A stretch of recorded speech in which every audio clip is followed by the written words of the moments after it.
कई लोग ऐसे स्टूडेंट हैं जो हड़बड़ी में कहीं भी कोचिंग ले लेते हैं, कहीं भी क्लासेस ज्वाइन कर लेते हैं।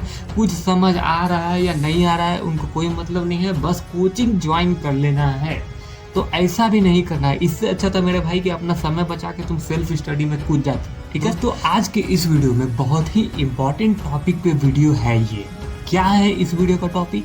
इस वीडियो का टॉपिक ये है कि जो लोग सीए फाउंडेशन जून 2023 के अटेम्प्ट में पास किए हैं, जिनको मई 2024 में सीए इंटरमीडिएट का एग्जामिनेशन देना है, और उनके मन में अगर डाउट है कि भाई कोचिंग लेना चाहिए कि नहीं लेना चाहिए, या सेल्फ स्टडी से ही प्रिपरेशन करें, या फिर कोचिंग लेना है तो कहाँ लेना है, किससे लेना है, क्या अप्रोच होना चाहिए, इस टॉपिक पे ये वीडियो है। आज हम ऐसे 7-8 पॉइंट पे बात करेंगे जिससे तुमको तुम्हारे मन में जो डाउट है, खासकर वो जो कोचिंग क्लासेस लेना चाहता है बट ये उनके मन में ये डाउट है कि यार कौन बेस्ट टीचर है, कौन बेस्ट फैकल्टी है, किससे हमको परचेज करना चाहिए, जो हमको टाइमली सिलेबस कंप्लीट करके दे दे, जो हमको प्रॉपर रिवीजन करा दे, जो हमको कंटेस्ट सीरीज जरूर कंडक्ट कर दे, जो हमको पर्सनल इंट्रैक्शन जरूर से दे।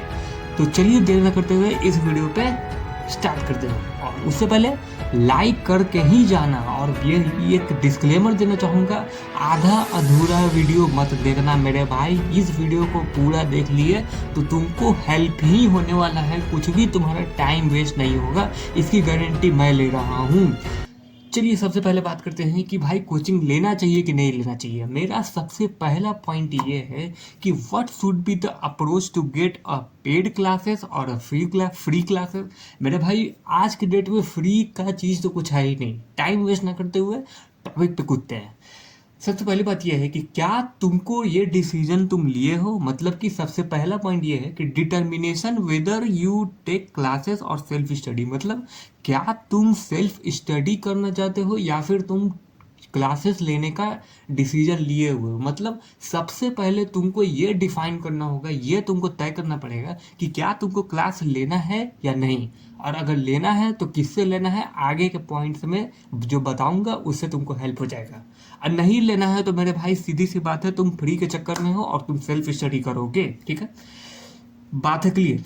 दूसरी पॉइंट ये है मेरी कि बजट प्राइस फैक्टर्स। मतलब दूसरा ये क्या है भाई, बजट के इसमें क्या बजट है भाई, बजट इसमें ये है मेरे भाई कि हर एक बच्चे का फाइनेंशियल कंडीशंस अलग होता है।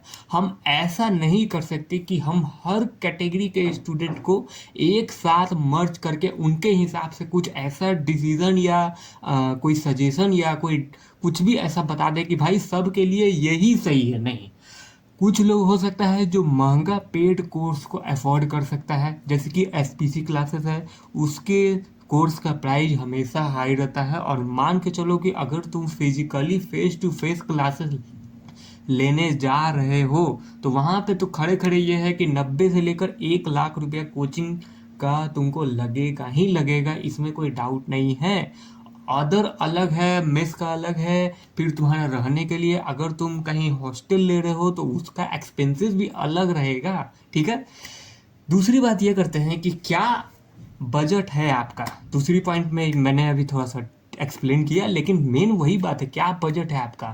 सबसे पहला पॉइंट क्या था कि क्या तुमको क्लासेस लेना है कि नहीं, डिसीजन लो। दूसरा ये है कि तुम्हारा बजट कितना है। अब मान लो कुछ लोग होता है जो हाई पेड क्लासेस ले सकता है, मतलब महंगे क्लासेस ले सकता है। कुछ लोग होगा जिसको 5,000 का पेड कोर्स लेने के लिए भी सोचना पड़ता है। जी हाँ, ऐसे कई स्टूडेंट होंगे और तुम लोग में से कोई नकार नहीं सकते हो इस बात को कि भाई 5,000 का कोर्स लेने में भी हमको सोचना पड़ता है।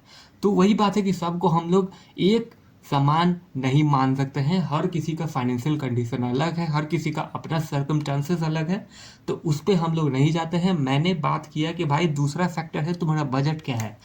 अब तीसरा बात करते हैं कि take demo classes of at least 2 class of every subject. अब इसका मतलब क्या हुआ, तुम्हारे इंटरमीडिएट के न्यू सिलेबस के हिसाब से क्या क्या सब्जेक्ट है, ग्रुप 1 में क्या क्या है, एडवांस अकाउंटिंग है, कॉर्पोरेट लॉ है, फिर तुम्हारा इनकम टैक्स और जीएसटी। ठीक है, ये सारे सब्जेक्ट का क्लासेस तुमको लेना है तो कैसे लेना है उस डेमो लोगे मेरे भाई, किसी भी कोचिंग का डेमो लोगे तब ना समझ में आएगा। अब डेमो का मतलब ये होता है, डेमो का मतलब कुछ लोग होता है कि यार चलो फ्री में 2-3 दिन पढ़ा दिया, हम पढ़ लिए, समझ में आ गया, हो गया। नहीं, ऐसा नहीं है। डेमो का मतलब ये होता है कि आप किसी फैकल्टी को पकड़ते हैं, उस फैकल्टी से 1-2 दिन आप पढ़ते हैं, देखते हैं कि क्या वो फैकल्टी जो आपको पढ़ा रहा है, जो आपको सिखा रहा है, वो आपको समझ में आ रहा है कि नहीं आ रहा है। अगर वो फैकल्टी से तुमको समझ में आ रहा है तो डेफिनेटली उसी फैकल्टी से तुमको लेना चाहिए।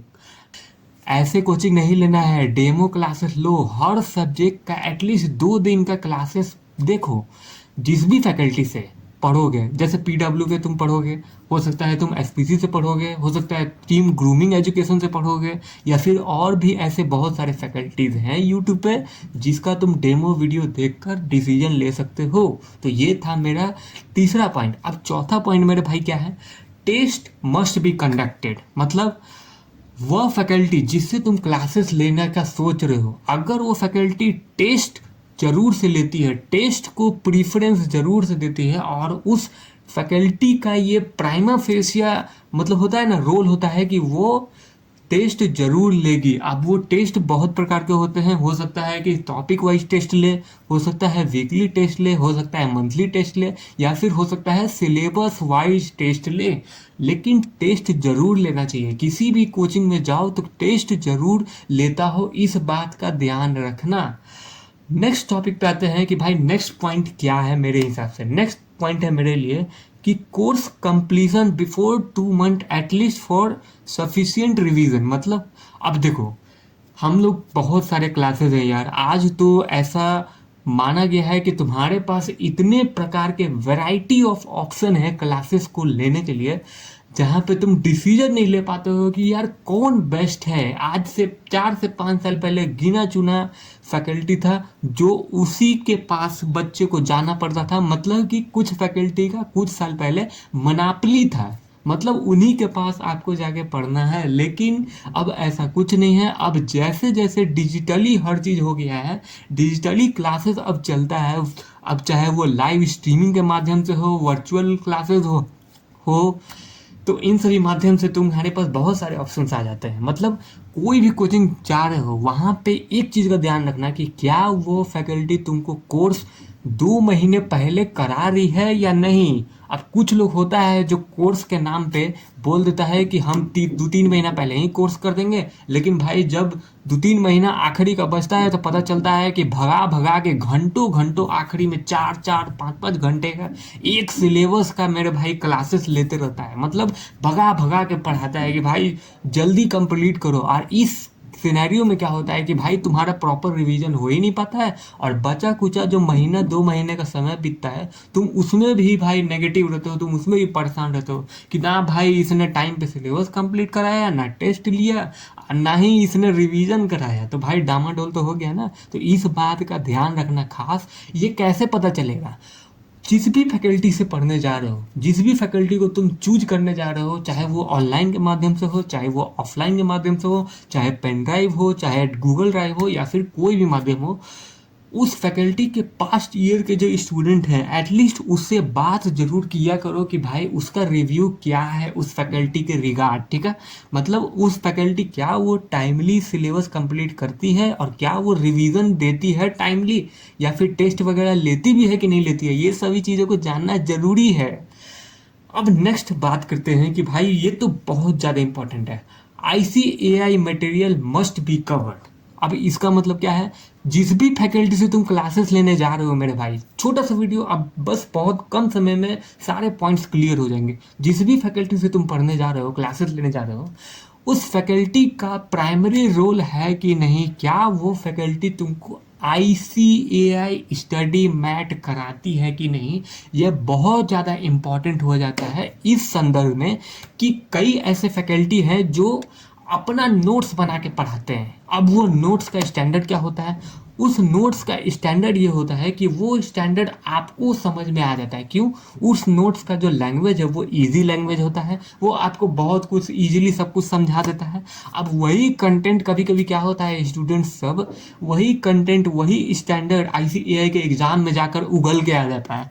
अब भाई आईसीएआई जब चेक करता है तुम्हारा पेपर तो देखता है कि ये जो उगला हुआ जो तुम्हारा लिखा हुआ जो आंसर है मेरे भाई, ये आईसीएआई के स्टैंडर्ड का है ही नहीं, आईसीएआई के मटेरियल का कंटेंट है ही नहीं। क्यों मार्क्स दे भाई? अंडा मिलेगा अंडा, समझ में आया? जिस भी फैकल्टी से बोल रहे हो उसको ध्यान से स्पेसिफिकली बोलना बोलना बोलना। क्यों? क्योंकि बोलना जरूरी है मेरे भाई। अल्टीमेटली रिजल्ट तुमको चाहिए, अल्टीमेटली तुमको आगे बढ़ना है। फैकल्टी का क्या है, वो तुमको तुमसे पैसा लेके वो आगे बढ़ जाएगी और वो अपना क्लासेस चलाते रहेगी अपने हिसाब से। तुमको अपना रिजल्ट अपने हिसाब से तय करना है। तो आईसीएआई का मटेरियल जरूर से कवर करने के लिए उस फैकल्टी को करना। आईसीएआई का जितना भी क्वेश्चन है चाहे वो इस मटेरियल में सब कुछ आ गया यार, एमटीपी हो गया, आरटीपी हो गया, पीवाईक्यू हो गया, इन तीनों चीज़ का जो ये जो सब्सिडियरी मटेरियल है तुम्हारा स्टडी मटेरियल से हटाकर अदर देन ये सभी कवर करा है। अगर ये सभी चीज़ कराती है फैकल्टी तो यार इससे बेस्ट हो नहीं सकता है तुम्हारे लिए कि वही फैकल्टी तुम्हारे लिए बेस्ट है। अब नेक्स्ट पॉइंट पे आते हैं हम लोग। तो नेक्स्ट पॉइंट क्या है? At least 4 to 5 times revision must. इसका मतलब अब देखो, कोर्स कंप्लीट करा देगा 2 महीने पहले। अब इस 2 महीने में तुम कितना रिवीजन ले सकते हो मेरे भाई? हो सकता है कि उस 2 महीने में तुम मैक्स टू मैक्स 3 रिवीजन ले सकते हो। लेकिन जब ड्यूरिंग द क्लासेस के दौरान क्या वो फैकल्टी तुमको रिवाइज भी कराती है कि नहीं? अब ये रिवाइज मैटर करता है कि यार डेली रिवीजन करा रही है कि नहीं। रिवीजन बहुत सारे कैटेगरी में बटा हुआ है, जैसे 1 day revision, 1 week revision, 1 month revision, 3 month revision.